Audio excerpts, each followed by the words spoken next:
pues estoy a 40 kilómetros de Dakar. El tráfico es impresionante, muchísimo tráfico, mucho ruido y me genera mucho estrés. Recuerdo cuando hice el video de Panamá que decía que había mucho tráfico, eso es nada. Llevo 30 kilómetros pedaleando de Panamá. Ha sido bastante complicado porque hay muchísimo tráfico, aparte del calor, hay como a 35 grados la humedad, pues aquí estamos rodando. Eso es nada a comparación del tráfico y de todo el movimiento que hay a las afueras de Dakar. Muy impresionante, pero ahí vamos. La razón principal de ir a Dakar es que necesito ponerme la vacuna de la fiebre amarilla, ya que a partir de aquí la empiezan a pedir y yo no la tengo. Así que es una de las razones principales. Necesito reponer algunas cosas, pero bueno, así es la entrada a Dakar.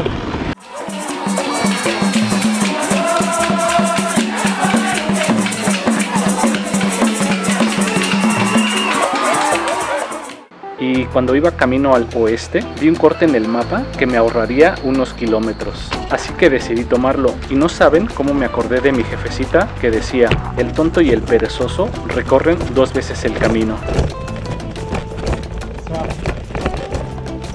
¿La ruta principal?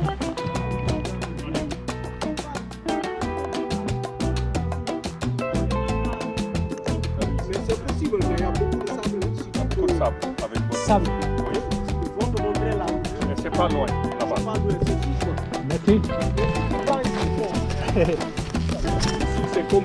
Después de que me explicaran estos chicos que el camino sería muy difícil porque estaba lleno de arena, seguí de necio por otros caminos que por supuesto no me condujeron a la carretera principal. Perdí más de 2 horas, gasté muchísima energía empujando la bicicleta y al final recorrí más kilómetros y terminé pedaleando por el camino principal. Así que recuerden, no siempre el camino que marca Google Maps es el más fácil.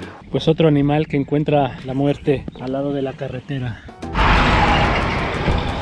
Pues me paré a comerme un sándwich, era mediodía, y pues esta es una media baguette. Le pone, hay varios guisos y le pone, yo escogí uno con chícharo, con 2 huevos, costaba 800 francos y 2 cafés, pues fueron 1000 francos. Muy rico, muy interesante comer la comida local.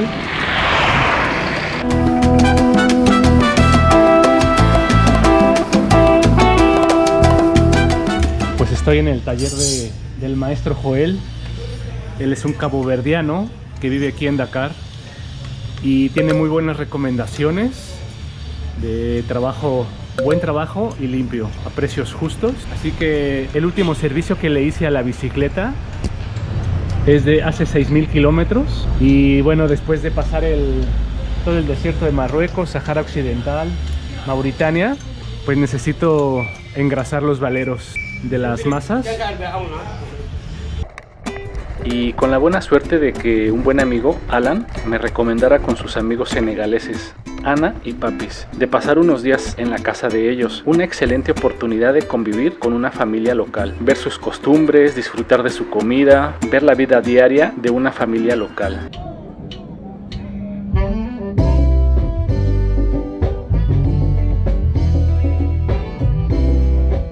Y el monumento al renacimiento africano es una escultura icónica en Dakar, visita obligada para los turistas. Mide 49 metros de altura, es muy impresionante estar a sus pies. Y dicho monumento está rodeado de controversias. Fue criticado dentro y fuera de Senegal por su alto costo, nada más y nada menos que 27 millones de dólares. Háganme ustedes el favor.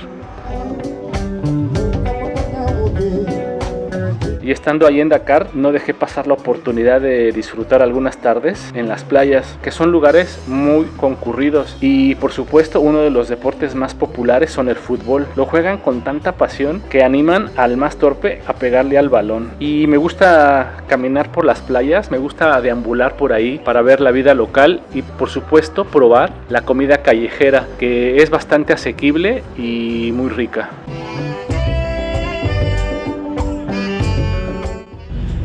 Y pues aquí en Senegal ahí pasan los chicos con su máquina de coser preguntando si alguien tiene que reparar. Y el short la bermuda que me repararon en Mauritania pues ya está rota. Entonces viene, ¿cómo tu t'appelles?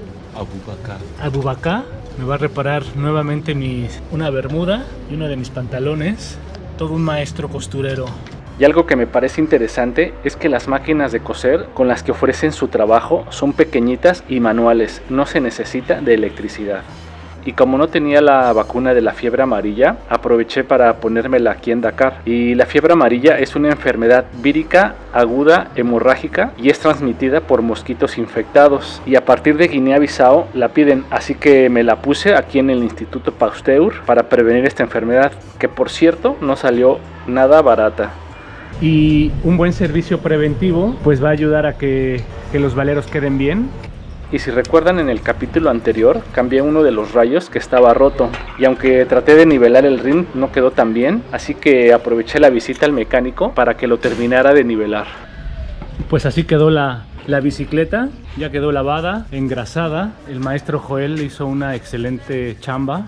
Un buen trabajo. Pues lista para los siguientes 6,000 kilómetros. No sé dónde van a ser, si en Togo, en Benín, en Nigeria. Pero bueno, un servicio preventivo siempre es importante para, valga la redundancia, para prevenir desperfectos.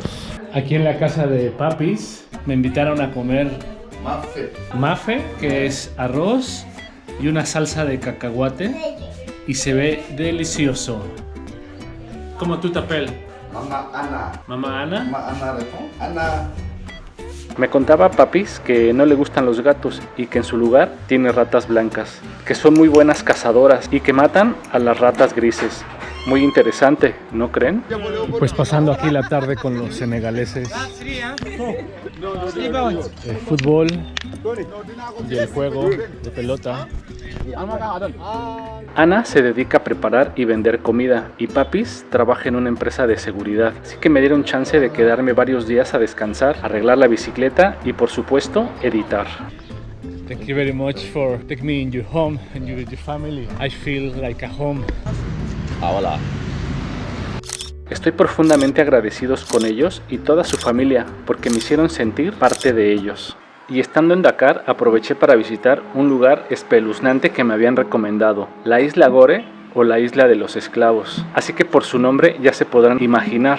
Y digo espeluznante porque solo de imaginar las atrocidades que cometieron ahí se me revuelve el estómago. Durante 3 siglos fue el mercado de esclavos más grande para aprovisionar Estados Unidos, el Caribe y Brasil. Esta isla fue invadida por Portugal en 1444 y en 1536 construyeron la primera casa de esclavos y desde entonces y hasta 1848, año en que Francia abolió la esclavitud. Se calcula que al menos 20 millones de personas fueron secuestradas de sus aldeas, tanto hombres, mujeres y niños. Después los trasladaron a esta isla y luego los vendían a tratantes de esclavos establecidos aquí en la isla. Llegó a haber 28 casas de esclavos en la isla. En la actualidad se conserva una, que es un museo y memorial que se puede visitar, no sin sentir que el corazón se estruja, imaginando el dolor de toda la gente de aquel tiempo. Aquí en la casa los secuestrados eran aprisionados en calabozos, encadenados espalda con espalda para esperar que fueran vendidos. Las familias eran separadas por hombres, mujeres y niños. Las que tenían más valor eran las mujeres y los hombres no podían pesar menos de 60 kilos. Una vez vendidos eran conducidos por un pasillo que le llamaban la puerta de no retorno. Ahí eran embarcados y trasladados a América y las familias nunca se volvían a ver. Muy simpáticos los europeos de aquel entonces, ¿no creen? En la cima de la isla hay un memorial que es un lugar de homenaje, meditación y reflexión. Es un lugar único, orientado hacia el futuro, dedicado a los derechos humanos y dedicado al diálogo entre los pueblos. Pues vine con el maestro zapatero a arreglar mis sandalias. Se están rompiendo después de 3 meses de uso. Ya se están rompiendo. Y pues este es el zapatero en la calle de donde me estoy quedando. Pues salí de Dakar hace 4 horas. Siempre salir de las ciudades cuesta mucho por la cantidad de tráfico, de camiones. Salir de Dakar fue muy intenso. Hay que estar concentrado a la ruta con tantos automotores, con pocas ganas de respetar a los ciclistas. Bastante estresante salir de Dakar. Son 30 kilómetros muy intensos. Ya estoy rumbo a la capital de Gambia. Me esperan como 3 días y bueno, pues estuve ahí en Dakar una semana, unos días con un couchsurfing, después estuve en un hostal como les contaba en otro capítulo, mi colchoneta ya está ponchada. Me compré una en Decathlon, pues no es la mejor, pero de algo me servirá para descansar mejor en las noches de campamento. También conseguí un teclado externo para la laptop, como también les había dicho. El teclado de mi ordenador ya tiene fallo. La llevé con el técnico, me dijo, no hombre, este teclado no lo vas a encontrar en Dakar. Entonces compré un teclado externo. Yo lo quería